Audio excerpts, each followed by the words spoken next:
Nunca debimos aceptar ese atajo por el bosque, pero en ese momento parecía la mejor decisión porque el GPS dejó de funcionar justo cuando la tormenta comenzó a caer y la carretera principal estaba bloqueada por un árbol caído. Así que mi amigo Marcos vio un camino de tierra que se metía entre los árboles y dijo que seguramente saldríamos más adelante cerca del pueblo, y aunque algo en mi estómago me decía que no era buena idea, no quise parecer exagerado y asentí. Al principio todo parecía normal, solo lluvia golpeando el parabrisas y lodo salpicando las llantas, pero mientras más avanzábamos, más denso se volvía el bosque.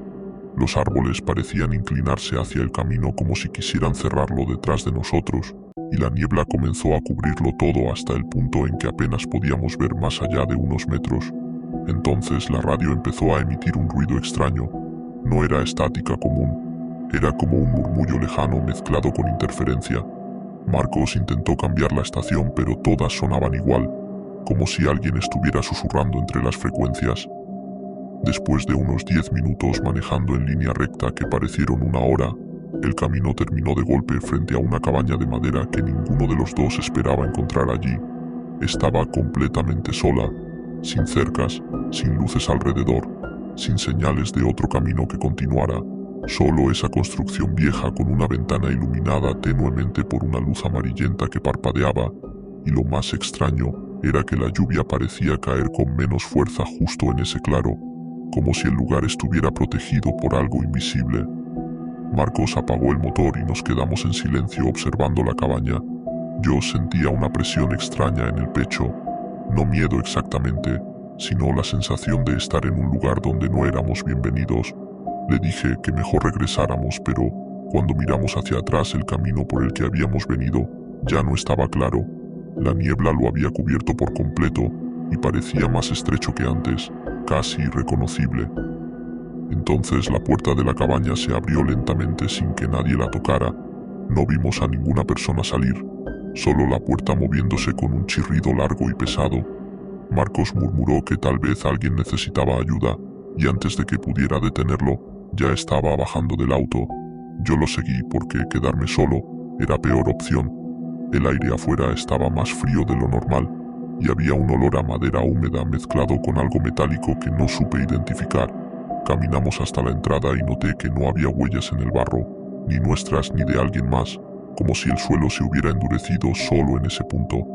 Marcos tocó la puerta abierta y dijo «Hola», en voz alta, pero el sonido no se expandió como debería, fue absorbido por el interior oscuro. Entramos despacio, y la luz amarilla provenía de una lámpara antigua colocada sobre una mesa en el centro de la habitación. El resto estaba en sombras. Había una silla mecedora que se movía muy ligeramente aunque no corría viento, y una escalera que subía hacia un segundo piso que no alcanzábamos a ver bien. Cerré la puerta detrás de nosotros casi por instinto, y en ese momento la lámpara parpadeó con más fuerza, proyectando sombras largas en las paredes, sombras que no coincidían exactamente con nuestros cuerpos. Me di cuenta, porque una de ellas parecía moverse un segundo después de que yo lo hacía, como si tuviera un pequeño retraso. Pensé que era mi imaginación, hasta que Marcos también se quedó mirando la pared con el ceño fruncido. Me preguntó si había visto lo mismo, y antes de que pudiera responder, escuchamos un golpe arriba, un sonido seco, como pasos lentos caminando sobre madera vieja. Uno, pausa, otro, pausa, directamente encima de nosotros. Y lo peor no fue el sonido, sino la certeza que sentí en ese instante, la certeza de que cuando llegamos la cabaña estaba completamente en silencio, y si había pasos ahora, significaba que algo había estado esperando a que entráramos para empezar a moverse. Nos quedamos inmóviles mirando el techo, mientras los pasos continuaban arriba, lentos y pesados, marcando un ritmo irregular que hacía imposible anticipar el siguiente sonido. Marcos susurró que tal vez era el dueño del lugar, y que debíamos explicar que solo buscábamos refugio, pero su voz no sonaba convencida, y cuando intentó llamar de nuevo nadie respondió. Solo ese caminar pausado que ahora parecía desplazarse de un extremo al otro del segundo piso, como si algo estuviera recorriendo la habitación directamente sobre nuestras cabezas. La lámpara volvió a parpadear, y por un instante la habitación quedó casi a oscuras. suficiente para que notara que la puerta por la que habíamos entrado ya no estaba exactamente donde recordaba. No había desaparecido, pero parecía más lejos, como si el espacio se hubiera estirado silenciosamente. Traté de no pensar en eso y le dije a Marcos que nos fuéramos de inmediato, sin investigar nada más. Pero cuando giramos hacia la salida, escuchamos un tercer sonido que nos heló la sangre. Pasos bajando la escalera. No eran rápidos, no eran torpes, eran firmes y decididos. Cada crujido de la madera se sentía demasiado claro en el silencio espeso de la cabaña. Marcos retrocedió hasta quedar junto a la mesa, y yo hice lo mismo. Las sombras en la pared comenzaron a moverse antes de que viéramos nada físico, como si aquello que descendía proyectara primero su silueta y luego su cuerpo, pero lo que apareció al final de la escalera no fue una persona común. Era una figura alta, demasiado delgada, con los hombros encorvados y la cabeza inclinada hacia un lado en un ángulo antinatural. Su rostro estaba parcialmente cubierto por la oscuridad, pero lo poco que alcanzaba a ver no parecía tener rasgos definidos, solo una superficie pálida donde los ojos deberían estar, y sin embargo, sentí claramente que nos estaba mirando, estudiándonos con una atención paciente. Ninguno de los dos habló. Apenas respirábamos.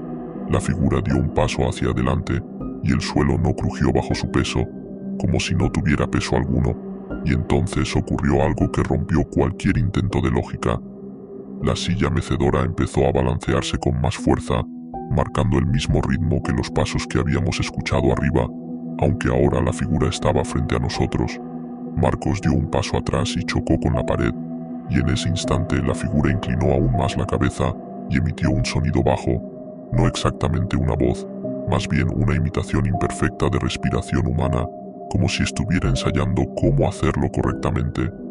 Yo sentía que el aire se volvía más pesado, difícil de inhalar, y noté que las sombras en la pared ya no seguían nuestros movimientos en tiempo real, tenían un retraso mayor, como si pertenecieran a versiones más lentas de nosotros mismos, y entonces la figura levantó uno de sus brazos con movimientos rígidos, copiando la posición exacta en la que yo tenía el mío, pero con un segundo de diferencia.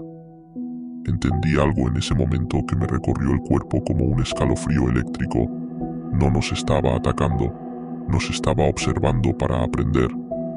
La lámpara explotó con un chasquido y la habitación quedó casi en penumbra, iluminada solo por una débil luz gris que parecía filtrarse desde ninguna parte, y en esa iluminación extraña vi que la figura había avanzado sin que notáramos el movimiento. Ahora estaba a solo unos pasos de nosotros, y cuando Marcos intentó correr hacia la puerta, el espacio volvió a deformarse. El trayecto se alargó como un pasillo interminable, aunque la cabaña no era grande por fuera. Marcos gritó mi nombre, y su voz sonó distorsionada, más grave, como si el aire mismo la estuviera modificando. La figura giró su cabeza hacia él con una rapidez brusca, y por primera vez algo parecido a una abertura se formó en su rostro, una línea vertical que se abrió lentamente como si fuera una boca aprendiendo a funcionar, y de esa abertura salió un sonido que no olvidaré nunca. No era un grito ni un susurro, era la repetición exacta del grito de Marcos, con el mismo tono de desesperación pero ligeramente desfasado, como un eco que llega tarde. Sentí que si permanecíamos ahí un minuto más, algo irreversible iba a ocurrir. Tomé a Marcos del brazo y corrimos hacia lo que creíamos que era la salida, aunque el espacio seguía distorsionándose, y mientras avanzábamos las paredes parecían cerrarse poco a poco, como si la cabaña estuviera respirando alrededor de nosotros, y justo cuando estaba seguro de que no lograríamos alcanzar la puerta, la escuché cerrarse de golpe detrás de nosotros sin que nadie la tocara, dejándonos en una oscuridad casi total, con la certeza absoluta de que aquello ya no solo estaba aprendiendo cómo nos movíamos, sino también cómo reaccionábamos al miedo. La oscuridad no era completa, pero casi, apenas una luz gris difusa permitía distinguir las siluetas, y en medio de ese ambiente sentí algo peor que el miedo, la certeza de que la cabaña ya no era un lugar físico normal, sino algo que nos había cerrado dentro como si fuéramos parte de un experimento silencioso. Marcos respiraba agitado a mi lado, pero su respiración comenzó a sonar extraña, irregular, como si tuviera un pequeño eco pegado a cada inhalación. y entonces entendí que no era eco, era otra respiración sincronizándose con la suya desde algún punto de la habitación. Intenté moverme despacio, pensando que si no reaccionábamos quizá aquello perdería interés, pero el suelo crujió bajo mi pie, y al instante escuché el mismo crujido repetirse a 1 metro de distancia, no detrás, no adelante, exactamente a 1 metro, como si hubiera una versión invisible de mí replicando cada paso. Marcos susurró que corriéramos al mismo tiempo en direcciones opuestas para confundirlo, y sin contar hasta 3, ambos salimos disparados, yo hacia donde creía que estaba la ventana, y él hacia donde recordaba la puerta. Pero la cabaña volvió a estirarse como si las paredes se deslizaran en silencio, y en lugar de encontrar salida, choqué contra una pared que no debería estar allí. Escuché a Marcos gritar mi nombre y corrí hacia el sonido, pero lo que vi me paralizó. Frente a mí estaba él, y también estaba otro Marcos de pie a su lado, copiando exactamente su postura, su expresión, incluso la forma en que temblaban sus manos. No había diferencia visible entre los dos, excepto por un detalle pequeño y aterrador. Uno de ellos respiraba medio segundo después que el otro. Mi mente intentaba decidir cuál era real, pero mientras dudaba el segundo, comenzó a corregir el desfase, ajustando su respiración hasta sincronizarla perfectamente. Los dos me miraron al mismo tiempo y hablaron al unísono preguntándome por qué me había detenido. Sentí que el suelo se inclinaba bajo mis pies, que la cabaña estaba logrando lo que quería, duplicarnos, reemplazarnos, aprender cada gesto hasta que no hubiera diferencia posible. Retrocedí y escuché otro sonido detrás de mí.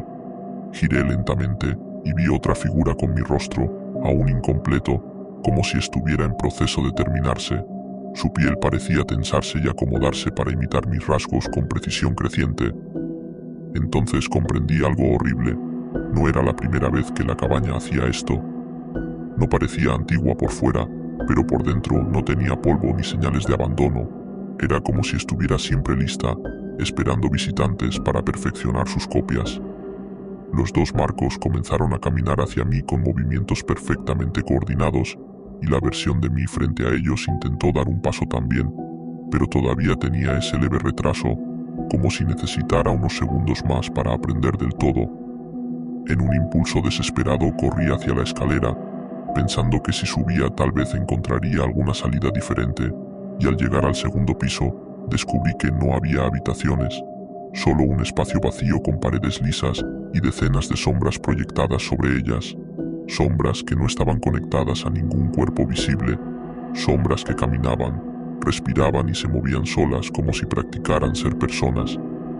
Escuché pasos detrás de mí subiendo la escalera, pero no sabía si eran Marcos, su copia o la mía incompleta, y en ese momento entendí que la única ventaja que aún tenía era el error, el pequeño desfase que todavía existía en la imitación. Sin pensarlo demasiado, comencé a moverme de forma impredecible, girando bruscamente, levantando los brazos sin patrón, cambiando mi respiración de ritmo, y las sombras intentaron seguirme, pero empezaron a desincronizarse, chocando unas con otras, deformándose en la pared como si el sistema que las controlaba estuviera fallando. La cabaña entera crujió con un sonido profundo, casi molesto, como si algo se estuviera frustrando, y aproveché ese instante para correr hacia la ventana del segundo piso, que ahora sí estaba frente a mí. La abrí con un golpe, y sin medir la altura me lancé hacia afuera. Caí sobre tierra húmeda, rodé varios metros y me quedé boca arriba mirando el cielo oscuro, mientras la lluvia volvía a sentirse normal sobre mi rostro. Me levanté con dificultad y miré hacia la cabaña, pero ya no había segundo piso visible, solo una estructura más pequeña y silenciosa entre la niebla. Busqué a Marcos desesperadamente, grité su nombre varias veces, pero nadie respondió. No vi otra figura salir, no escuché pasos siguiéndome, solo el sonido distante del bosque regresando a su ritmo habitual. Corrí sin mirar atrás hasta encontrar la carretera principal, y cuando finalmente llegué al pueblo, nadie supo decirme que hubiera una cabaña en ese bosque, ni actual ni antigua. Días después regresé con autoridades y equipo de búsqueda, pero el camino de tierra nunca apareció de nuevo, como si jamás hubiera existido.